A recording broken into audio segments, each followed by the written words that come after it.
Good luck.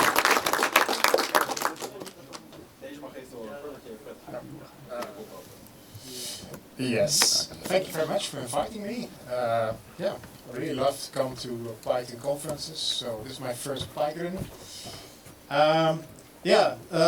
First of all, warning, there will be no license of code in this presentation, so you can still, the doors are there, but I think it's still worthwhile to discuss what I got to discuss. First of all, let me explain who I am. I am Marcel-Jan Krijgsman. I'm a senior data engineer currently for DIKW Intelligence in Nieuwegein. But at June 1st I will be starting at a new employer, Transfer Solutions. After 6 years at DIKW, had a really cool time. I've been working with Python since 2017.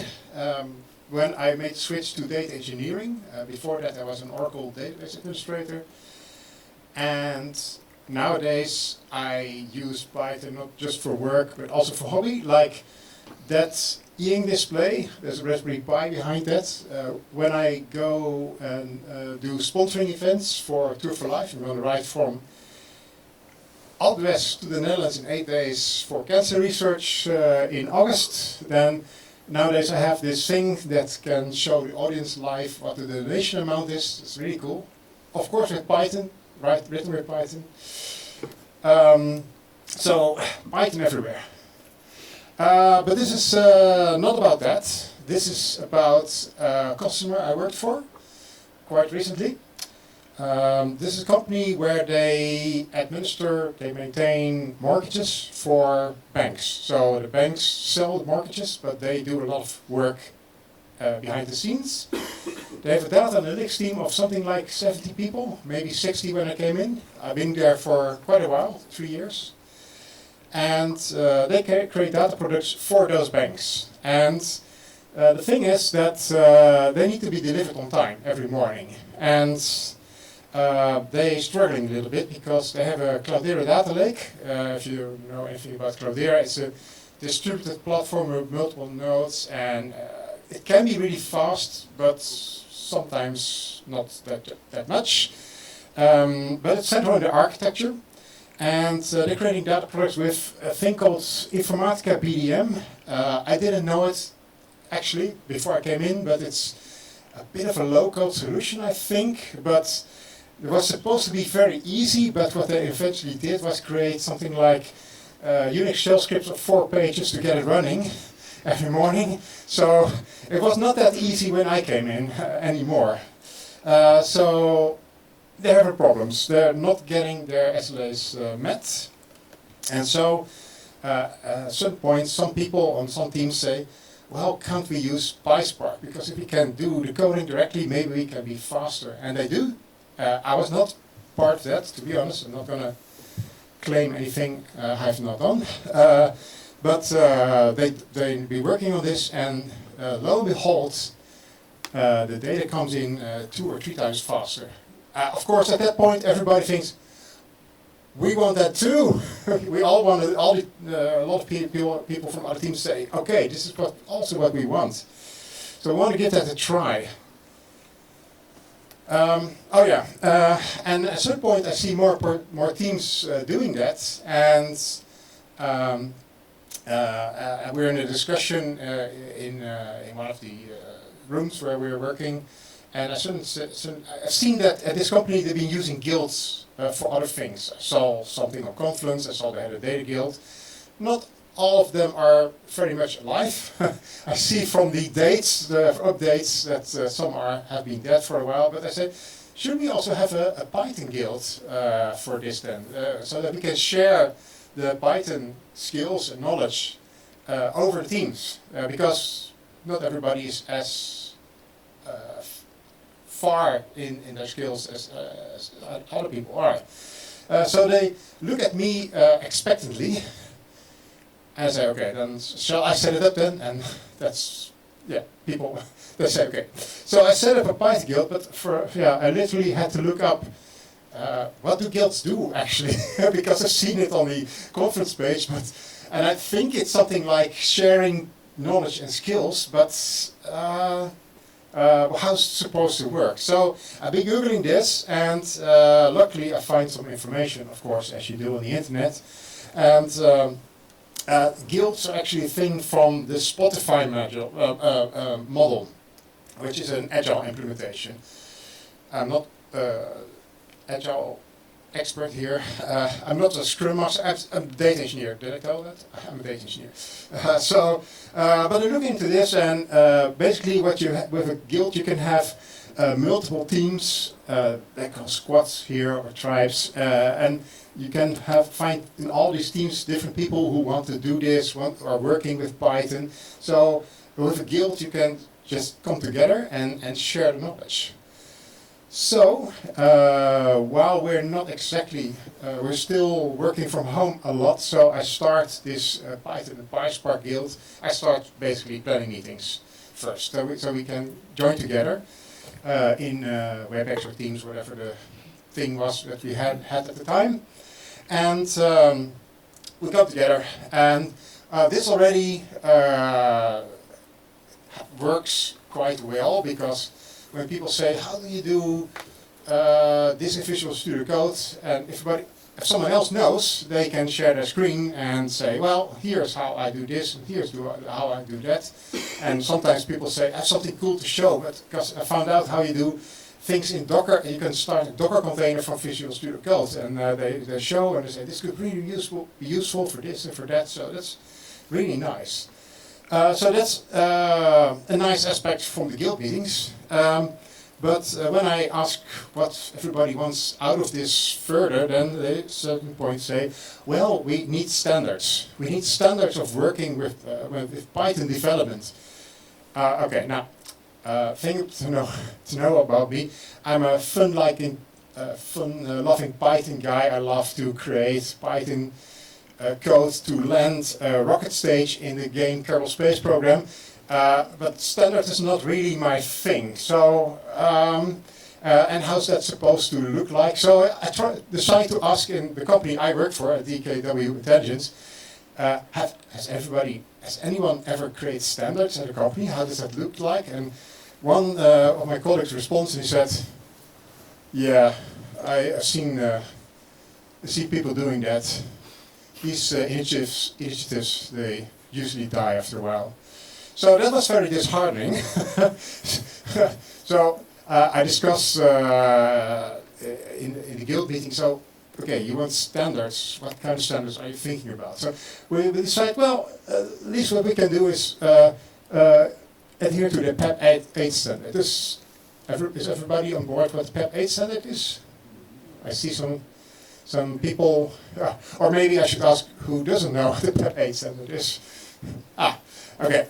Well, it's a whole list of things that you can do to make your code more readable. Make sure that you have documentation, have naming conventions, and a whole lot of other stuff that I don't know by heart. So, and you can use Python. You can use a linter in your Visual Studio Code, so that it also checks, hey, that's not according to the PEP 8 standard. So it should be a quick win, basically.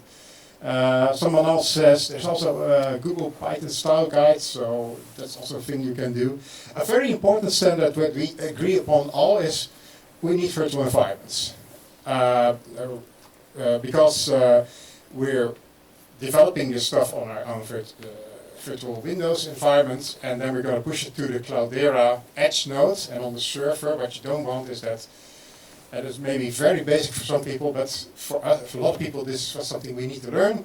If you push your code and then you do pip install on that server, and one team uses Pandas X and one other team uses Pandas version Y, then you do one team does the update of Pandas to the next version, but the other team didn't test against that, so you get in trouble after a while. And not just that, the Cloudera software also uses Python, so if you're starting updating packages that the Cloudera software is using, then you can get even into more problems, and then you make the Cloudera admins mad. Because it's an on-premise situation, by the way, I forgot to tell. Someone also says there's a really cool extension for documentation. We all agree we of course need documentation. So there's an auto docstring extension in Visual Studio Code. So if you stand in a class or a function, you can do Control Shift 2 or Command Shift 2 on the Mac, and then it's boom, puts a docstring in there with what arguments going in and returns going out, and that's also really useful. That said, we find out that, yeah, developing in Python is a little bit more than just doing your if-then-else. Even that we agree on using virtual environments, I see people struggling with the idea of how virtual environments should work. Deploying to the server has still some questions for a lot of people. I get questions, how do I set up my Visual Studio Code? Because it's not by default on the virtual environment where they can develop. How connections to Cloudera. Yeah, Cloudera is a distributed system, so it has many nodes, and the connection string is often a whole mess of URLs and jars and the whole thing, and it's not trivial. How do you code for performance? How do you unit testing? Should we do strong typing? You can just imagine the list goes on what you need to learn. And so what you see is that there are a couple of people that are working daily with Python and PySpark, and they're going really fast. And we're in these guild meetings, but other teams are just dipping their toes in the waters. And you see that we're also speaking on a different level. You see the experienced teams saying, so have you now installed your PEP 8 linter in your IDE? And see people vaguely nodding, but what I actually see is people thinking, I've installed what in my what now? So how do you do that? How do you get to the same level when you don't even speak each other's language? It's really hard. So I get a good idea at a certain point. I decide I'm going to create a course. I've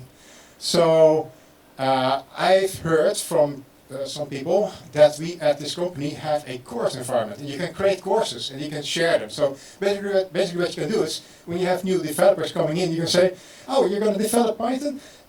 Follow this course and tell me if you have any questions after that.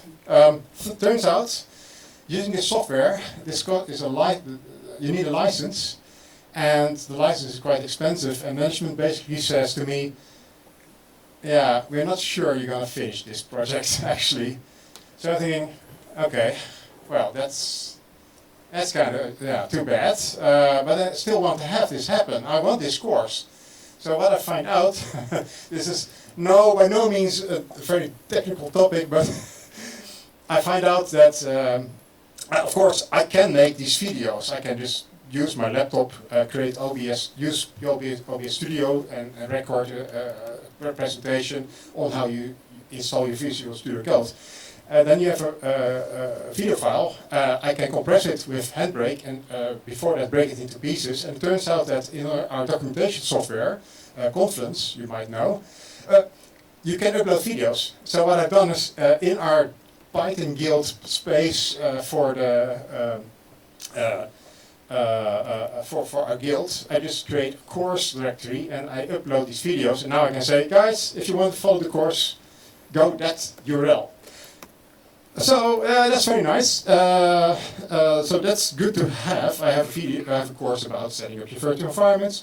I have a course about setting up your Visual Studio Code. So we're getting there. Also, this is very nice. I get even some recognition because they give me the Bridge Builder Award, which comes with a chocolate bar. So that's always welcome. This is for my work over cross-team work, basically. But that is very nice, but I also hear some complaining sometimes from one of the product owners with the teams that are struggling. He says, the Python guild is not doing enough. And okay, the thing is, I'm a data engineer, I'm not a manager. I'm kind of like a minister without portfolio. I don't have any hours or money to throw at that problem. So what are we going to do about it? I already created a course, spent a lot of time. Why is it not happening? At some point I have an idea how to do this. I'm thinking, what if we do a shared coding session? But a shared coding session where the people who want to learn, the people who are new to this, they're going to create an application. They're going to create a thing in Python or PySpark, and I invite the experienced people in there. They're not going to touch the keyboard here, by the way. They're just going to watch and comment. It's a bit like what I've learned in hiking years ago. When you go hiking, you can do, and it's maybe in the mountains, you're going to climb a mountain, you can do two things. You can just not organize anything, and maybe the fast people take the lead, and the rest are struggling behind to get the pace, and then when the fast people are on the top, they're, all right, take a pause, they wait till everybody else comes in. So, okay, everybody's there, then we can continue. And they're not tired at all, but the other ones might get into problems, hurt themselves, fall over. Or you can have the inexperienced people take the lead. You guys, you go walking, we follow. It's going to be slow, it's going to suck for some of the fast people, but they're going to have to follow the lead. And so that's what we did. We did the shared coding session with the people who were still learning in the lead. And this was very nice because it turns out exactly as I hoped it would happen. Because what happened was that the woman who was creating the Python application, she said, oh well, okay, so first I'm going to create a shell script. And the experienced people immediately say, why a shell script? You can just create a Py file. Yeah, but I found this documentation and it said I needed a shell script. No, that's not true anymore. Okay, so she said, okay, so I'm going to create a Py file. Why do you name it like that? We have a naming convention. I didn't know we had a naming convention. So it's a bit scary for her. I'm really happy that she does this because we're all learning. And in the end, so we took 2 hours for this session, and I can tell you at the end of the 2 sessions, there was not nearly a finished product. But that was not the point. The point was that everybody knew we're missing this bit of information. Not just the inexperienced people, but the experienced people also, because what they said after that session is, now we know how we can help you. Now we know what you're missing. And they said, we're going to create a Python template for you so that you can fill in the blanks and immediately start programming, creating your code for PySpark for the solution that you actually wanted to create. And this was basically finally where I hoped we were getting. So, what have we learned? First of all, so you don't need to be a manager to lead. I've been a tech lead for a while. Didn't like that much, was more in meetings. I liked my hands on the keyboard. But if there's a thing that you really want to be happening, if you really want a thing to be true, like learning from each other, you can lead, basically. You maybe heard before, there are managers who don't lead and there are leaders who don't manage. I'm not sure. I still have to think about our current Prime Minister. I think he explicitly got the instructions not to lead. So, but you can also be a data engineer, not be a manager, and still lead, and make sure that this is working. Cool thing. So eventually I left this customer for other green pastures. 2 people said we're going to take over the torch and we're going to run with the Python guild, and they're still running it. So that's really cool. And just accept that you need to learn along the way. This might not immediately work as you hoped it's working, but you can tweak things to make things better. And like I said, the shared coding session, every time I get in a similar situation, I know what to do, and this is probably one of the first things I'm going to do next time. So that's my story.